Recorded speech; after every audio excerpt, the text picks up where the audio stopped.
ছোট্ট গ্রাম, যেন সময়ের বাইরে কোথাও এক টুকরো স্বপ্নের জায়গা। এই গ্রামটার মধ্যেই দাঁড়িয়ে আছে এক অদ্ভুত রঙিন নড়াচড়া করা বাড়ি।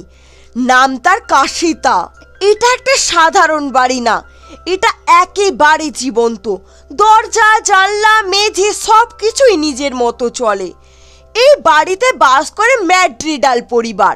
তাদের প্রত্যেকেরই আলাদা এক একটা আশ্চর্য ক্ষমতা নিয়ে জন্মায়। কেউ শক্তিশালী, এক হাতে গাছ উপড়ে ফেলতে পারে, কেউ দূরের ফিসফাস শুনে ফেলতে পারে, কেউ তো আবার আবহাওয়া নিয়ন্ত্রণ করতে পারে, কেউ ফুল ফোটায়, কেউ আবার আলো ছড়ায়।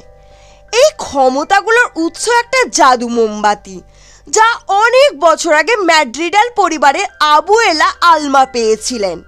তার স্বামীর মৃত্যুর পর এই মোমবাতি অলৌকিক শক্তিতে ভরে উঠেছিল। তার থেকেই তৈরি হয়েছিল এক জাদুকরি বাড়ি। এইভাবে পরিবারের প্রতিটি নতুন শিশুর জন্য এক একটা নির্দিষ্ট করে গিফট শেরওয়ানি হয়। বাচ্চা দরজার সামনে দাঁড়ায় আর সে দরজায় বলে দেয় তার শক্তি কি।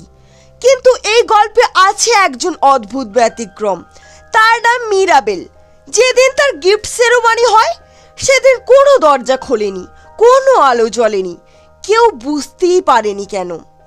মিরাবেল যেন এক অদৃশ্য উপস্থিতি হয়ে যায় পরিবারের মধ্যে। সে কারো মতো না, সে আলাদা। তবুও সে চায় পরিবারের জন্য কিছু করতে, সাহায্য করতে, প্রমাণ করতে যে সেও মূল্যবান। দিন যায়, সবাই নিজেদের কাজ নিয়ে ব্যস্ত, জাদুতে ভরপুর জীবন চলতে থাকে। কিন্তু একদিন, একটি রাত, এক অদ্ভুত মুহূর্ত। মিরাবেল দেখতে পায় কাশিতার দেয়ালে ফাটল ধরেছে, মোমবাতির আলো কাঁপছে, আর এই জাদুময় ঘর কাঁপছে যেন কিছু ভয়ঙ্কর হতে চলেছে। সে পরিবারের সবাইকে সাবধান করতে চায়, কিন্তু কেউ বিশ্বাস করে না। আবুয়েলা ভাবে মিরাবেল আবারও নিজের গুরুত্ব প্রমাণ করতে চাচ্ছে, তাই এসব কল্পনা।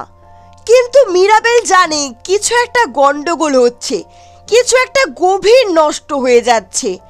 সে নিজের সিদ্ধান্ত নেয়, জাদু যদি সত্যিই হারিয়ে যায় তাহলে সে নিজেই খুঁজে বের করবে কারণ। এখান থেকেই শুরু হয় একটা মেয়ে যার কোনো জাদু নেই, তার নিজের পরিবারের জাদু রক্ষা করার অসম লড়াই। এই কাশিতা, এই ম্যাড্রিডাল পরিবার আর এই জাদু সব কিছুই কি সত্যি হারিয়ে যাবে, নাকি মিরাবেল যার কোনো গিফট নেই সেও কি একদিন হয়ে উঠবে এই পরিবারের একমাত্র ভরসা? তুমি যদি মিরাবেলের মধ্যে নিজের পরিচয় খুঁজে পাওয়ার গল্পে বিশ্বাস করো তাহলে ভিডিওটা একটা লাইক করে দাও আর এই চ্যানেলটা সাবস্ক্রাইব করে পাশে থেকো, কারণ পরবর্তী পর্বে আমরা যাচ্ছি এক হারিয়ে যাওয়া সদস্যের সন্ধানে যে ভবিষ্যৎ দেখতে পারত।